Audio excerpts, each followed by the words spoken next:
অন্তর্বর্তী নির্দেশে কতটা স্বস্তিতে স্কুল সার্ভিস কমিশন, কারণ স্কুল সার্ভিস কমিশন নিজেই এবার সুপ্রিম কোর্টে ৪৫৯৯ জনের বেআইনি নিয়োগের তালিকা জমা দিল।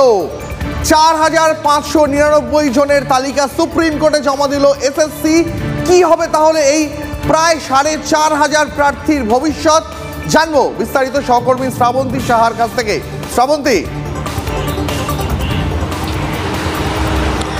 দেখো সংখ্যাটা প্রায় ৪০০০, যেটা বলা হচ্ছে যে ৫৯৯, তার থেকেও বেশি হতে পারে, প্রায় ৮০০০-এর কাছে আসতে পারে, এমনটাই আশঙ্কা প্রকাশ করে একটি তালিকা জমা দিয়েছে সুপ্রিম কোর্টে এসএসসি। এবং তারপরেই এই কথাটা বিভিন্ন মহলে উঠছে, যে স্বস্তির কথা শোনানো হচ্ছিল বিভিন্ন রাজনৈতিক মহল থেকে, সেটা কি সত্যি এসএসসির জন্য স্বস্তিকর?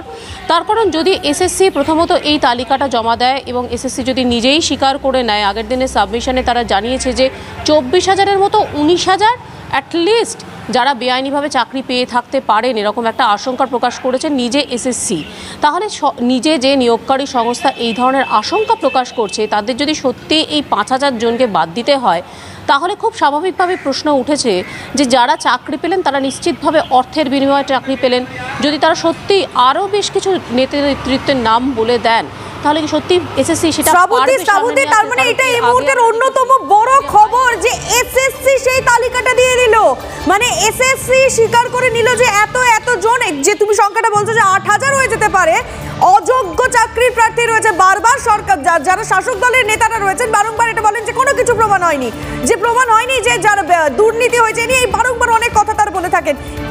এসএসসি এবার এই তালিকা দিয়ে দিল, এতে খানিকটা নয় অনেকটাই হয়তো অস্বস্তিতে পড়তে চলেছে শাসক দল। দেখো নিশ্চিতভাবে এটা অনেকটাই অস্বস্তি বাড়াবে, তার কারণ একেবারে শেষ প্যারাগ্রাফে, আমরা যদি জাজমেন্টের শেষ প্যারাগ্রাফে দেখি, বলা হয়েছে যে যারা ইললিগালি এইভাবে অ্যাপয়েন্টমেন্ট পেয়েছেন তাদেরকে মুচলেখা দিয়ে নিজেদের বেতন ফেরত দিতে হবে। খুব স্বাভাবিকভাবেই যদি ধরা যায় সংখ্যাটা ৮-এর বদলে ৫,০০০ও হয়ে থাকে, তাহলে সেটা নিতান্তই কম নয়। তারা নিশ্চিতভাবে পরবর্তী সময় সামনে আনবে যে কাদের মাধ্যমে টাকাটা তারা দিয়েছেন। সত্যি কি এতদিন এসএসসির যে বিভিন্ন জায়গায় আমরা ভূমিকা দেখেছি, তারা কি সত্যি এতটা সৎ সাহস দেখাতে পারবেন? পরবর্তী শুনানিগুলোর দিন কি তারা সত্যি শুধুমাত্র অযোগ্যদের সরিয়ে যোগ্যদের পাশে দাঁড়াতে পারবেন, নাকি রাজনীতির চাপে ফের এসএসসি আরেকটা নতুন কোনো তথ্য খাড়া করে দেবে, যার জেরে আদতে গোটা প্যানেলটাই প্রশ্নের মুখে পড়বে? সত্যি শ্রাবন্তী, এই মুহূর্তের এটা অন্যতম বড় খবর, সেদিকে আমাদের নজর থাকবে। কি বলছেন আইনজীবী ফিরদৌস শামীম এই নিয়ে, শোনাবো। অলরেডি এসএসসি যে তথ্য দিয়েছেন কলকাতা হাইকোর্টে, সেই তথ্যের উপর ভিত্তি করেই তাদের টাকা ফেরতের কথা কিন্তু অলরেডি সুপ্রিম কোর্ট বলে দিয়েছে। সুপ্রিম কোর্টের অর্ডারে লেখা আছে যে এখনও পর্যন্ত তারা নিজেরাই বলতে পারছেন না যে ওখানেই শেষ হয়ে যাবে কিনা, সংখ্যাটা বাড়বে।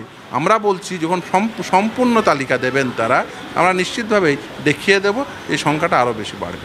যে সংস্থাটির উপরে এই দায়িত্ব অর্পিত ছিল যে তুমি যোগ্য ব্যক্তিদের তুমি নিয়োগ দেবে যোগ্যতার ভিত্তিতে, সেই যোগ্যতার ভিত্তিতে নিয়োগ না দিয়ে তারাই উল্টে বলছে যে আমরা অযোগ্যদের অ্যাপয়েন্টমেন্ট দিয়েছি এবং এই সংখ্যাটি এত।